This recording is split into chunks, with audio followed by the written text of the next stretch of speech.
the church was the kind of main institutional resistance to the human rights abuses under the military regime there.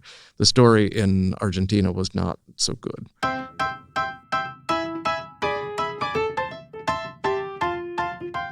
Welcome to another episode of This Catholic Life. Conversations about life's ups and downs, big and small, how we deal with every situation imaginable, whatever life throws at us, but still manage to be sensible, practical, and joyful. Today's show is about politics, society, culture, and religion, how they mix or don't mix. And before I introduce our special guest today, I have a co-host, a special ring-in co-host, Matthew Tan. Welcome, Matthew. Hi, Peter. Thanks very much for having me. That's all right. Matthew of our Zombie Jesus episode fame. That was an excellent episode, and I'm glad to have you back. Thank you. And also in the studio, William Cavanaugh, Professor in Catholic Studies at DePaul University. That's right. Yeah. Before we get started, just a reminder that if you like the show, please write us a review on iTunes. The more reviews we get, the more people get to know us. Today's topic is society, culture, politics and religion, and we're particularly looking into that topic today because William Cavanaugh has written, sorry, can I call you Bill? Bill, please. That would be much shorter than that. Yeah. We're basically looking into this because of many different books and essays that you've had published about this topic from various angles. Perhaps we could start with where it all began. Can you talk about that first essay in grad school that sort of kicked things off? Oh, I was doing a course on political liberalism and in the political science department, and kept reading that liberalism came out of the fact that you couldn't have public religion without people killing one another. Right. And the wars of religion in Europe were that was the kind of boogeyman. Right. And so I started writing about this and looking at the history and discovered that Catholics were killing Catholics and Protestants were killing Protestants in the so-called wars of religion. So I thought, something else might be going on here. Yes. And so I started looking at the whole creation of the concept of religion, which comes about in about the same period. Oh, really? And so what did they have before that? They obviously had some kind of thing we describe as religion before that. So yeah, religion was, it comes from a Latin term, religio, and it basically means any kind of serious sort of commitment. You would say religio mihi est, that's religion to me, in roughly the same way that we use the term when we say, my personal faith. Or something like, when you say he reads the New York Times religiously. Oh, okay, so habitually. That sort of thing. With dedication. Right, yeah. But it wasn't something that necessarily referred to the gods. And so it only takes on that term later. And so in the Middle Ages, it's a term that refers to devotion usually directed towards gods. But this distinction between religion and not religion, so the religious and the secular, that only comes about in the late medieval, early modern period. So it's not identical to the idea of the separation of church and state then? No, not at all. Those are different things. Right, because I was going to say the church and state thing goes all the way back to David and Nathan. And the whole, or even before that with Saul.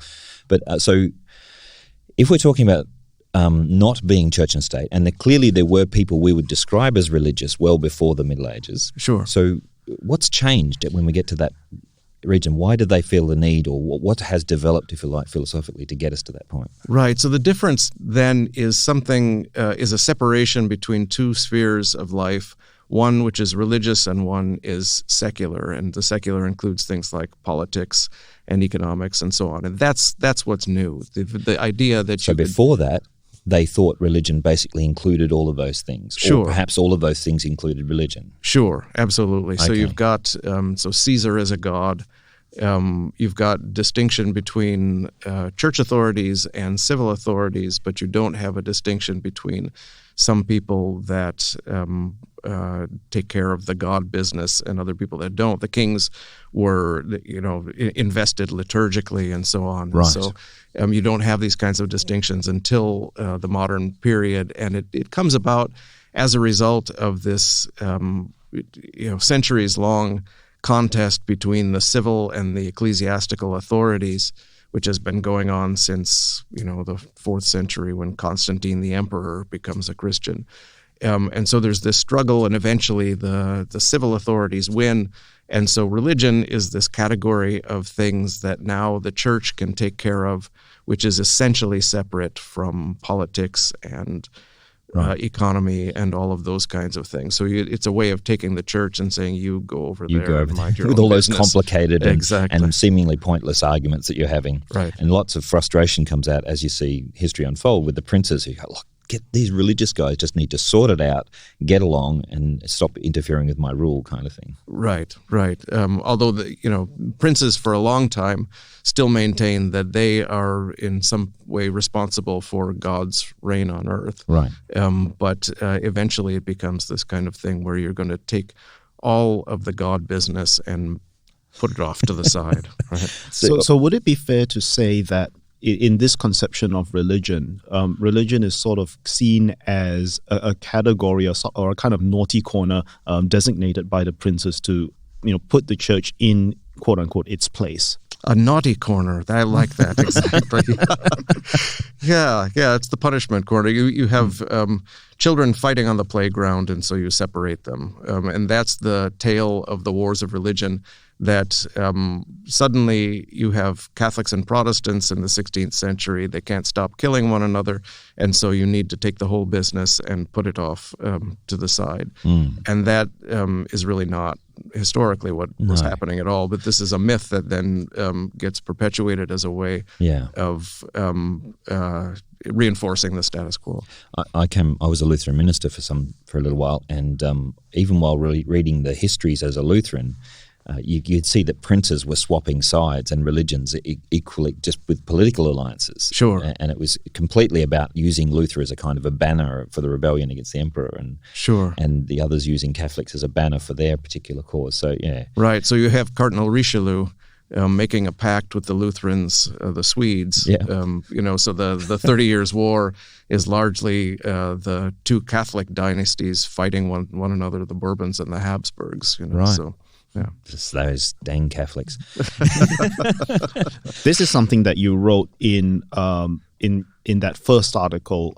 And can you remind us what the title of that article was, just for the sake of our listeners who want to do further research into this? It's called A Fire Strong Enough to Consume the House. Right. And you expanded on this idea into a book-length study, didn't you, in The Myth of Religious Violence? Right.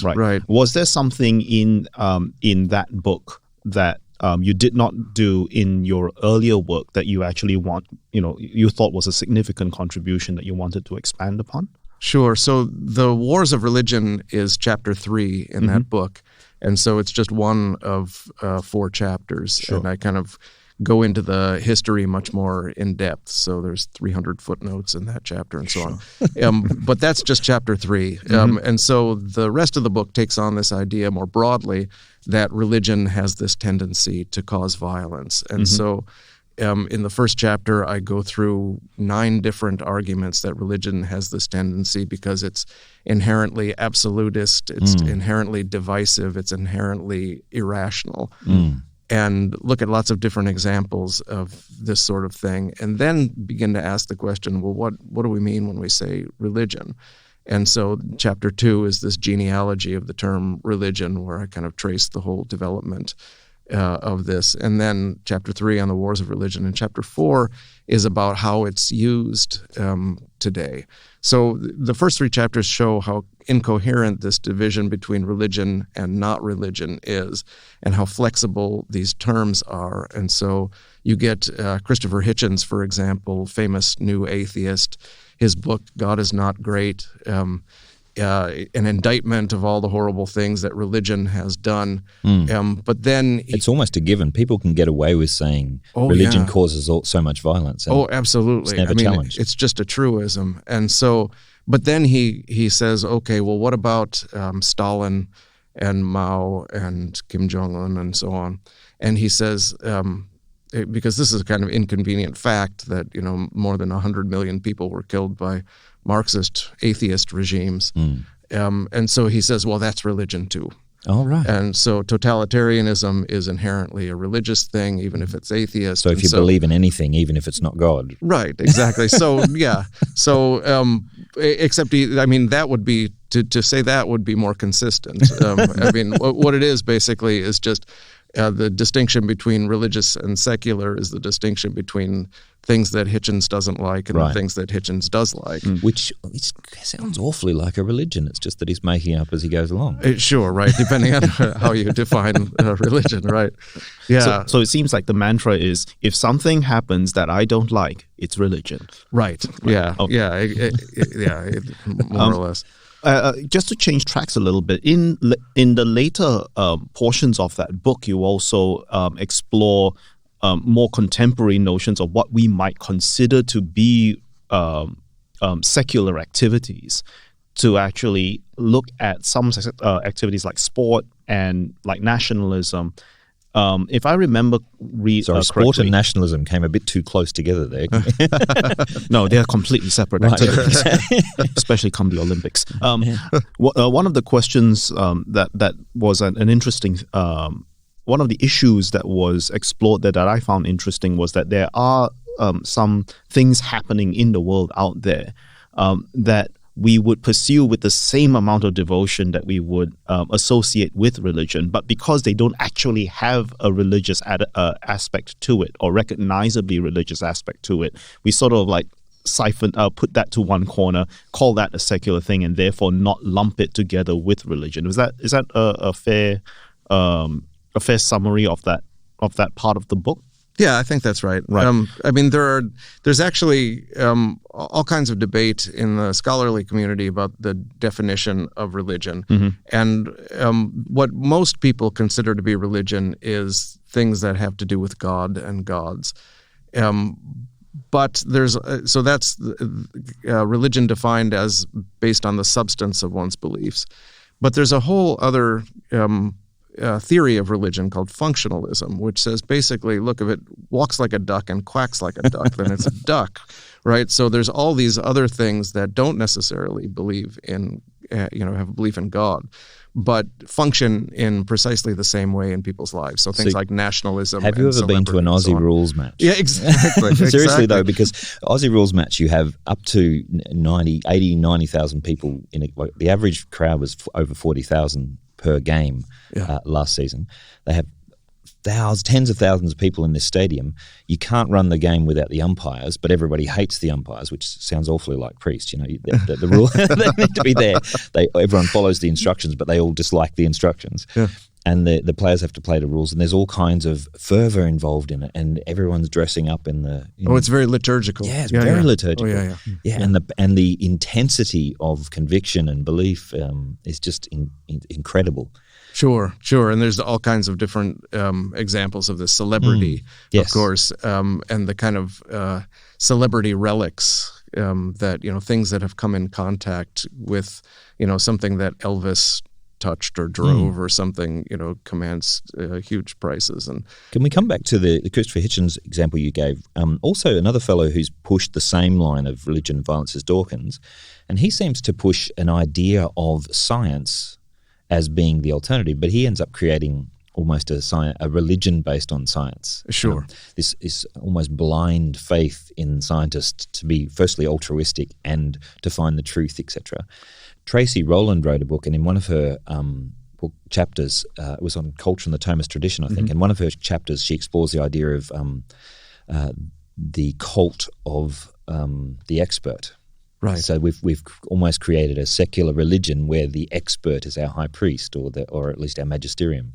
Right. Yeah. A lot of it depends on what you're trying to get from science. Science does a lot of things really well. Right. If it becomes a kind of all-encompassing life view, then it can become something which is analogous to the usual things that we call religion.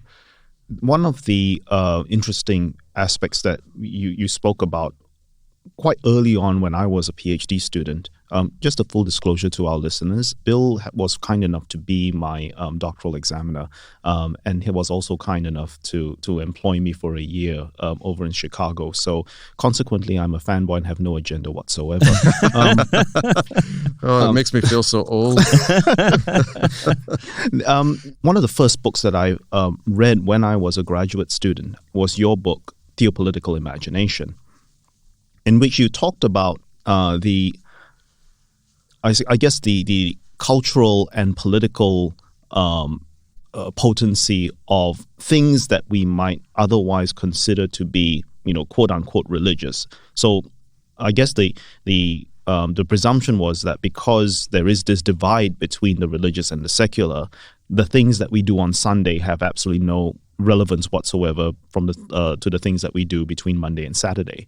You seem to bust that in some of the segments in theopolitical imagination. And one of the key ideas that I got from that book was that it comes out from the subtitle of one of the editions of that book, which is the idea that the liturgy is a political act.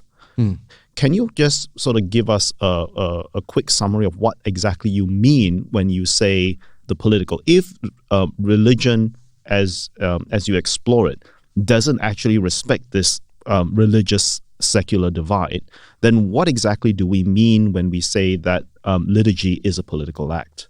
Yeah, good question. And can you summarize that in 25 words or less? That's not fair. You had more than 25. Right. I mean, part of what I'm trying to do is just look at how flexible these terms, religion and politics, are. So in some ways, to call something a political act as opposed to something which is not political, you have to always kind of ask what's being excluded, what kind of what sort of power is being instantiated there. So when we usually think of political, we usually think in the narrow terms of having to do with nation states and governments in that sense. But there's a broader sense, when Aristotle talks about politics, there's a broader sense of politics in the terms of the life of the city, the polis, and organizing bodies, how people organize themselves or are organized. So we talk about office politics or... Right, yeah. Which can sound pejorative, but doesn't necessarily need to be. Yeah, and so just because it's awful doesn't mean it has to be. Exactly. Unlike church politics, which is nourishing to the soul. Right. There's no such thing as church politics. Right, yeah. Well, see, it's interesting.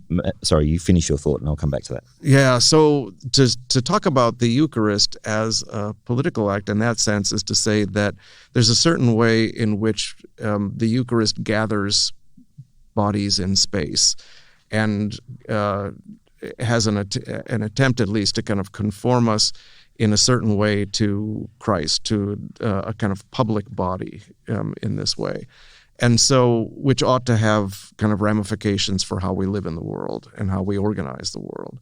And that's what I mean by that. So my first book is called Torture and Eucharist, and it's about the use of torture under the Pinochet regime in Chile, and the ways in which the Eucharist was also kind of drawn upon in resistance to the military regime in Chile by the Catholic Church there. So the Eucharist became a very strong political entity in itself. Right, right, yeah. So you have the torture is this kind of movement of trying to atomize the body politic, kind of divide it, individualize it, keep people from associating with one another, the whole kind of neoliberal regime that was installed by the military regime there.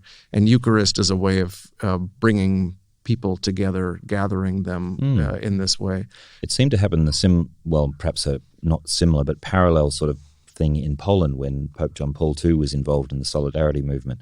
The communists kept trying to crush the religious element and sort of make it the state, their conduit, if you like, of their religious urge or their belief system, and it kept coming back to the faith. And the faith in Poland was so strong because of that was what unified them, right? And so it ended up the wall falling. So. And while we are on the topic of the book Torture and Eucharist, so you explore that idea, not just that the Eucharist is a political act, but that the act of torture, which is we normally associate to politics, is also in and of itself a religious and liturgical act. Would that be fair? Right. Yeah, I call it a kind of anti-liturgy right. In some sense, because you're kind of doing this ritual movement on bodies in order to have this kind of public effect. People think of torture as something that's done to extract information, and one of the things I found, I lived in Chile in a poor neighborhood under the military regime, and one of the things that I found both then and then later on doing research is the way in which torture is the creation of an imagination.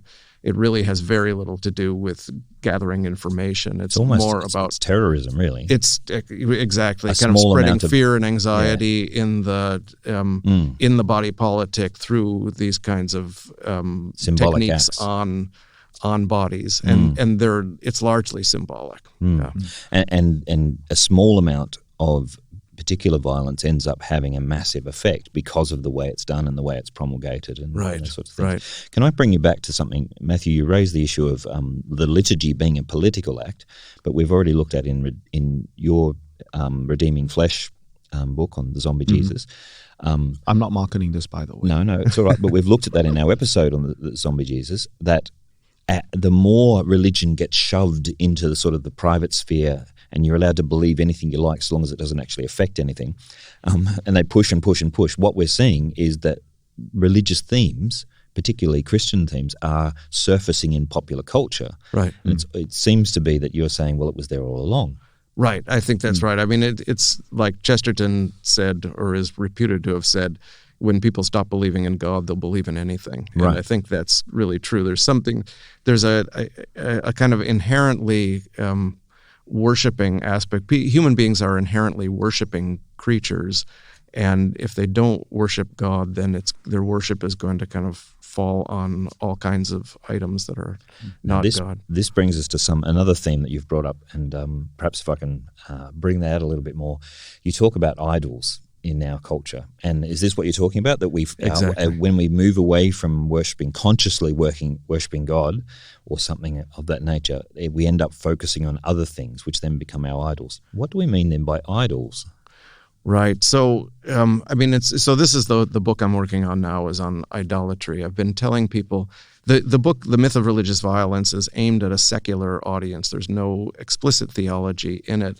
And the basic argument is, look, people kill for all sorts of things. They kill for gods, they kill for nations, they kill for oil, they kill for land, et cetera. And self-interest. Right. And so the idea then is that it's the same sort of biblical idea of idolatry, that people's worship falls on all kinds of created things that are not God. And so now I'm kind of doing the theology behind that, and looking at what the Bible says about idols. And so idols are basically creatures instead of the creator, created things in which people put an inordinate amount of trust to kind of redeem them, deliver them in whatever sense that might be. So we've seen, everyone can understand like someone making an idol of money because there's a kind of a direct self-interest involved in it. Yeah. You can understand them idolizing sport or something like that because it's very much a tribal thing. We've criticized some of the other regimes like the Pinochet regime and some of the communists who try and make their ideal. They force everyone to follow their ideal, and we're seeing some of that come out of China and their camps of re-education of people who don't follow the ideal. But how much are we seeing that in modern politics? Because when you talked about idolizing an ideal as if it's going to save you, when you look at tribalism in politics and you say people, say for instance, hold up the national flag and say this is awesome and this ideal, and there's almost no substance to it. They're sort of almost looking towards something that's insubstantial. Yeah, there doesn't need to be substance to it to an idol, right? Yeah, and that's one of the things that you find in the biblical. Or self-interest, apparently. Oh, right. Yeah, no. A lot of times, worshiping an idol is directly against one's own self-interest. Right. It's the kind of dedication to a cause. It's the willingness to die for the flag. You think about the poor suckers that were sent into battle with nothing but a flag, and not even a gun, but they're kind of willing to kind of die for the flag. And so it doesn't have to be in self-interest at all. And in some ways it mimics the very best in human nature, the willingness to sacrifice oneself for something higher. But of course the key question is what? And is it what higher? Is that higher thing? And is it higher? Exactly, yeah. Something larger than oneself. Yeah. Now, you mentioned earlier that you'd spent some time in Chile. It seems to have been, reading your bio, it seems to have been a formative experience. Can you talk a little bit more about that? Because you spent some time in those neighborhoods. Was that voluntary? You went, or a family, or some other connection there?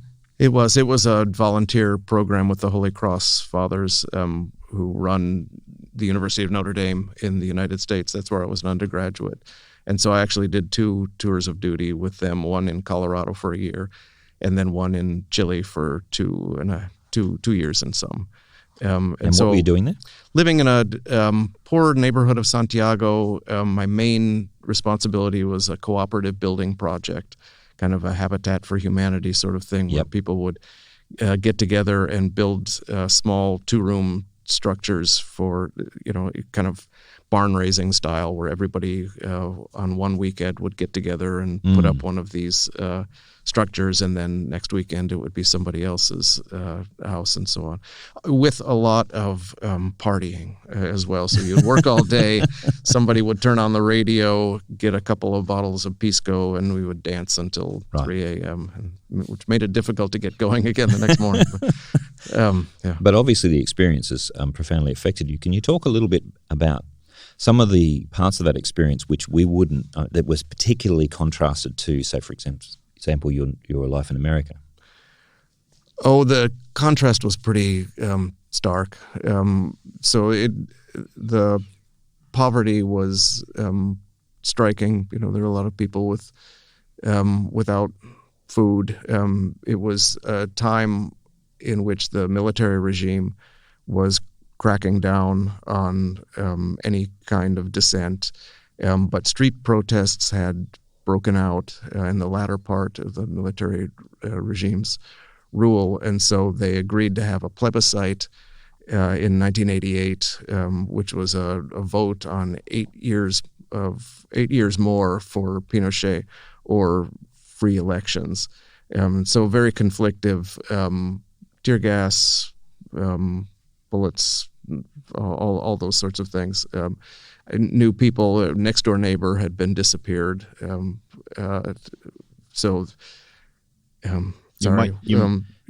we talk about crackdowns in Australia, we're thinking about someone putting in an extra law or maybe a bit more taxes. In these sorts of countries, you're talking about people disappearing and torture, as you mentioned earlier. It's something we struggle to understand really here.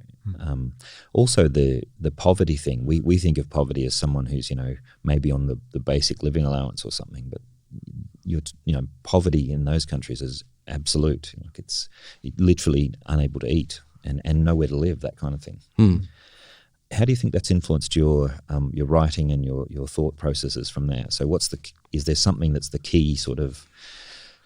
Yeah, in a lot of ways, I went to Latin America looking for a church that made a difference in the way people lived. So I was raised a fairly conventional Catholic in a suburb of Chicago, and my faith was important to me, but in a lot of ways it was an optional extra. And so I kind of went to Latin America looking for people that were living this out in a way in which it made a serious difference. And I found that in Chile. The story in Chile is a fairly happy one for the Catholic Church, although happy I'm not sure is the right word. But the church was the kind of main institutional resistance to the human rights abuses under the military regime there.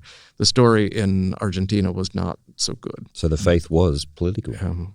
It was, although that word would never be used because that's what the military regime accused them of doing, of combining religion and politics. But Christianity is always involved in some sense in politics, because we are enfleshed human beings and we have to be concerned about these kinds of matters. It's interesting when the church stands up or any person stands up for the rights of an individual human being, we often get accused of playing politics. In the last year or so, we've had some votes on things such as abortion, euthanasia, things like that. And when the church has said, no, every human life has dignity and value, you're playing politics, you should stay out of politics. Well, hang on.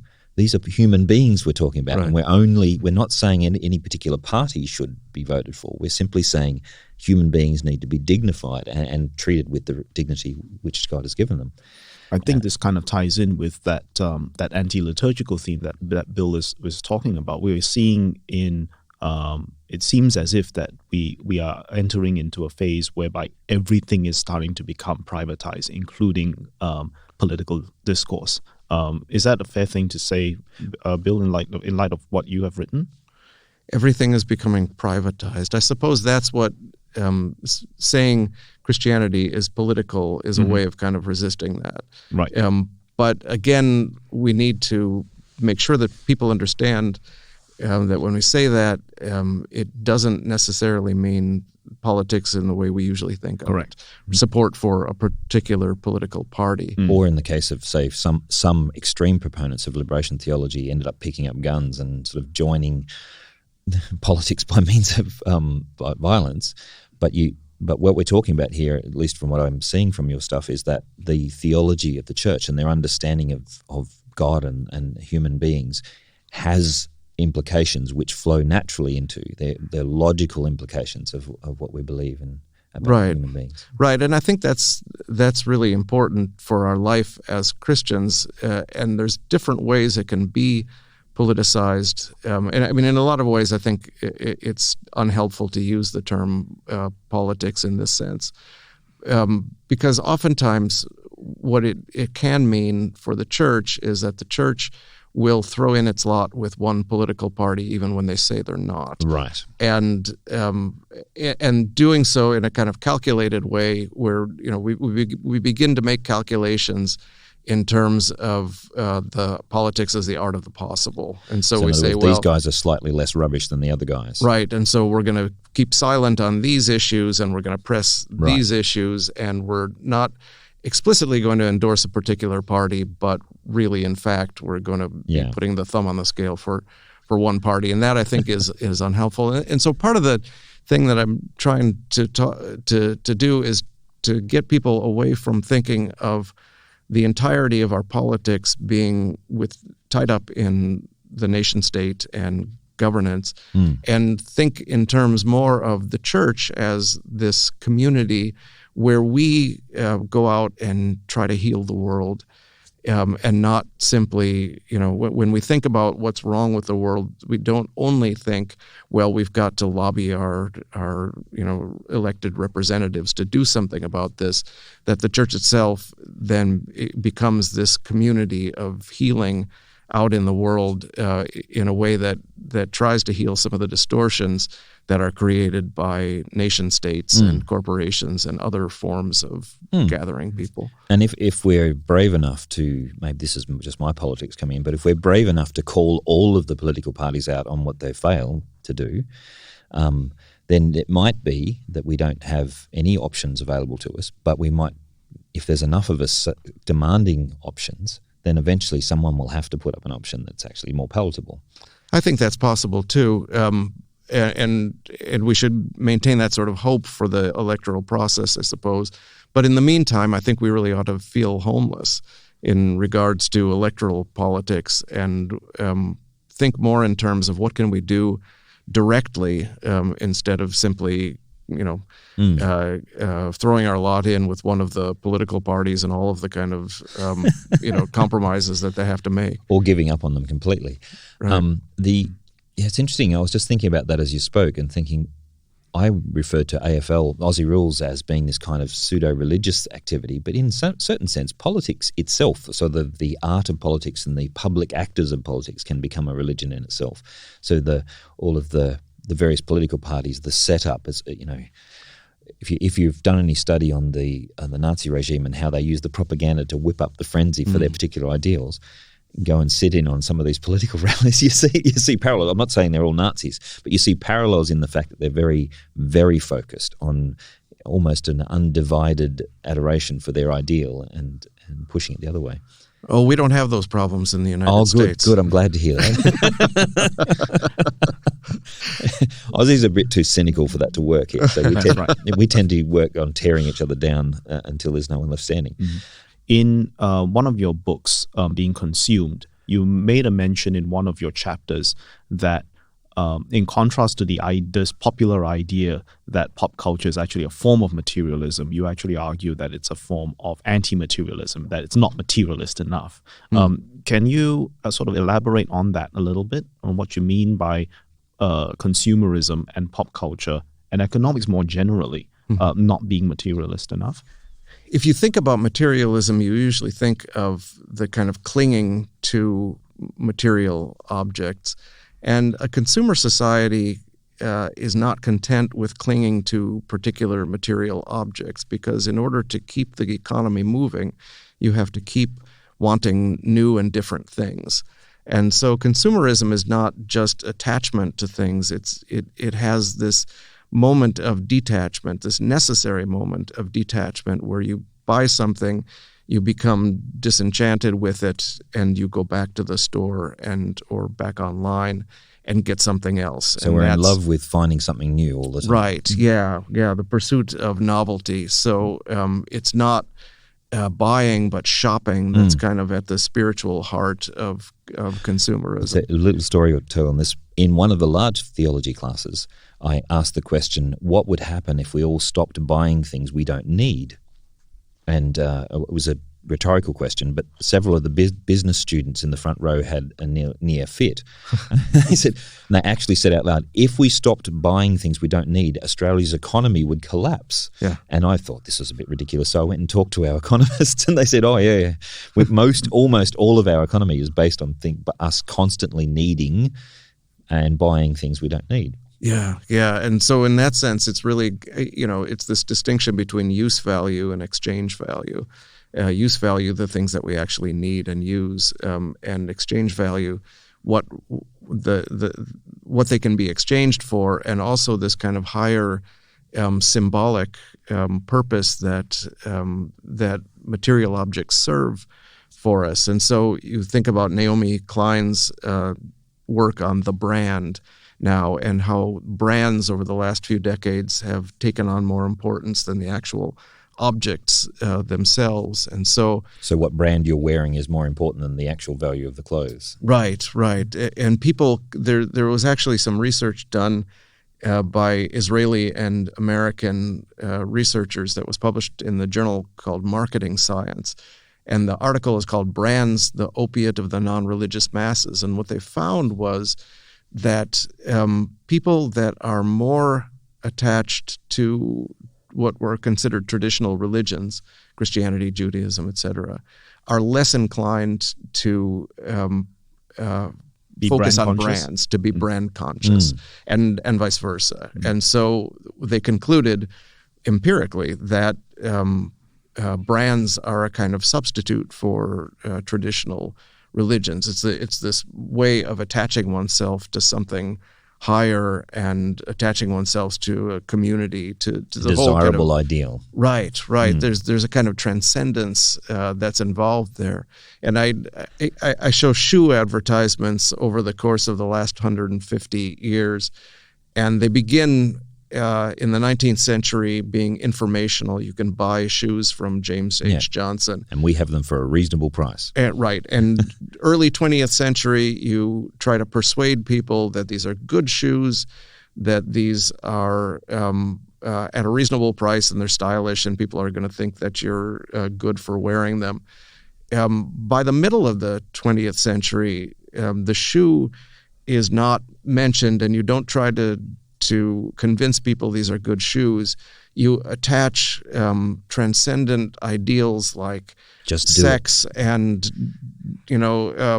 freedom and domination and these sorts of things with the shoe. And so there's a famous advertisement of a woman lying on the floor admiring a man's shoes, and the caption is "Keep her where she belongs." Wow. And then by the end of the 20th century, the shoe has gone completely, and you've got a Nike swoosh and something that just says "Write the future." And it's like, it sounds religious, doesn't it? What is even being advertised here? Yeah. So there's this whole sense now in which the material object has disappeared. And what it's about really are these much higher kind of aspirations to transcendence and spiritual. One of the things I teach is evangelization, and I used a Coca-Cola ad to show that they had these people drinking Coke and everything's rosy. You've got lots of beautiful people around you. Life's a party. You say, it's no good promising people heaven because they get that promise in a Coke ad. Yeah. And you've got to actually demonstrate that there's something different here because we're constantly being lied to by advertisements. They're selling us this idea which we know isn't true. Right. It doesn't really matter. I mean, even if people know that it's a lie, there's this aspiration to transcendence that it promises to fulfill. I mean, it's the same sort of thing that's going on in politics right now in the U.S. A lot of people will acknowledge that Donald Trump doesn't tell the truth, but they like the fact that he invents his own reality. Right. So it doesn't matter that he tells lies all the time. One of the things that people like about him is that he lies a lot, that he creates his own reality, and that kind of gives them license to create their own reality as well. One American once told me that we know he lies, but they all lie. He's just more honest about his lying. I just don't know what to do with that. One of the common experiences I have after shopping is buyer's remorse. So, and just for the sake of our listeners, buyer's remorse is that moment where you suddenly have an immense regret at buying this specific item. But it seems to me that what you're saying is that buyer's remorse is not an anomaly of the system. It's actually built into the infrastructure of so the shop wants you. The shop wants me to actually regret my bad choices so that I can actually correct that with the next purchase. Oh, there's no question about it. Yeah. Yeah. Dissatisfaction is, there was a leaked memo from the marketing department of General Motors somewhere a few decades ago, which talked about the organized creation of dissatisfaction. And it was in reference to changing car models every year. At the time, the technology was not moving fast enough that you really needed to come out with a new car model every year. But the organized creation of dissatisfaction means that you couldn't be satisfied with last year's car. You need whatever's new. And so that kind of dynamic, I think, works throughout the consumer society. It's absolutely built into the system. It's certainly built into the music industry and to any kind of image, fashion industry, but seeing it in cars and even in vacuum cleaners and all kinds of other stuff. You see the new model each year. That was last year's model, and they almost have to clear the models every year. This consumerism, though, that seems to be pragmatic. And so can I put to you that some people would say that's just purely a pragmatic profit-making exercise. It's got nothing to do with religion whatsoever. Yeah, I just don't think that's true at all. So what would your argument be? So I teach a course on Christianity and consumerism. And one of the things that we do is we read St. Augustine next to Milton Friedman, famous neoliberal economist, won the Nobel Prize and so on. And what you see there is just a very fundamentally different account of desire. That Friedman tells a story of people having spontaneous desires that come from within them. It doesn't really matter where they come from. And then economic activity is a kind of rational pursuit of those desires. And Augustine has what I think is a much more realistic view of desire, and one which is reinforced by psychology, that there are all these kind of unconscious impulses, both from within and without the person, that are tugging you in different directions. And desire is a socially created thing. It's not something that just sort of spontaneously wells up within the individual person.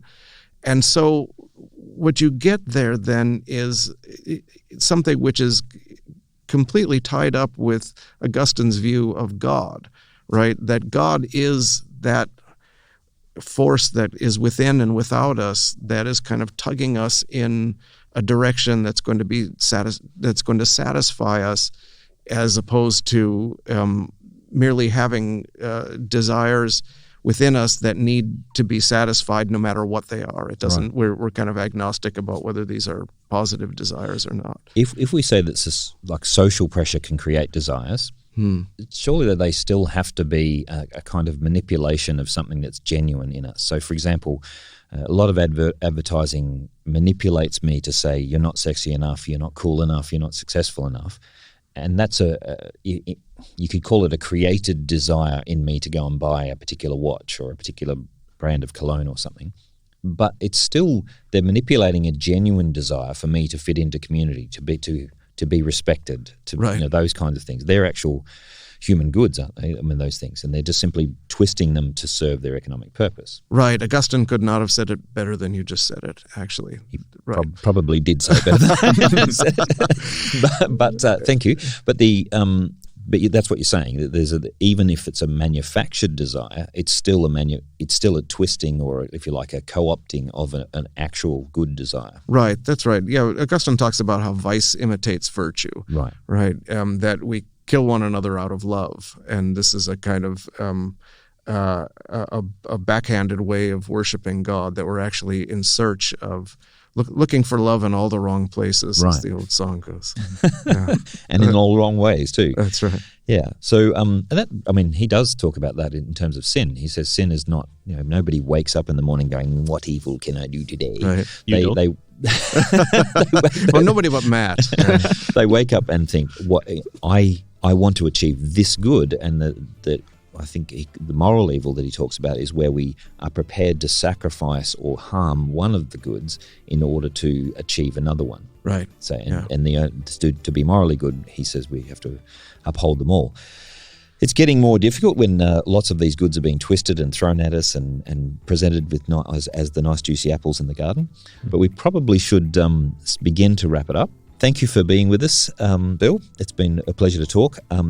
That's it for this week's podcast. If today's discussion got you thinking, arguing with your podcast device, let us know. You can subscribe to our podcast at thiscatholiclife.com.au. You can tell us what you liked, what you didn't like, what you'd like us to discuss in future, by dropping us a line at info@thiscatholiclife.com.au. Or you can follow us on Instagram, Twitter, Facebook, or Discord, all the usual podcast apps. Be sure to write us a review on iTunes. Remember, you have to be signed in just to help other people find our podcasts. And remember, this is a uniquely Australian Catholic podcast, and we think that's an idea worth getting behind. So tell your friends. Matt, it's time for shout-outs. Who would you like to say hello to today? I would like to say hello to the editors of Macrina magazine. It's a new magazine that is coming out, or rather has come out, looking at philosophical issues from a Christian's perspective. The first issue on embodiment has just recently come out, and they are currently doing a call for papers for their second edition. So just a quick hello to Macrina magazine. Cool. Bill, anyone you'd like to say hello to? I'd like to say hello to my wife, Tracy, and my 3 boys, Finian, Declan, and Eamon. We all visited Australia together when the boys were little in 2006, and have tremendously fond memories of that time there. So I'm going to bring some Tim Tams and some Lamingtons home for them, and I can't wait to see them. I've noticed that when Americans go back, they take Tim Tams and Ice Phobos and Lamingtons. They don't tend to take Vegemite. Anyway, that's all for now. Thanks for listening to This Catholic Life.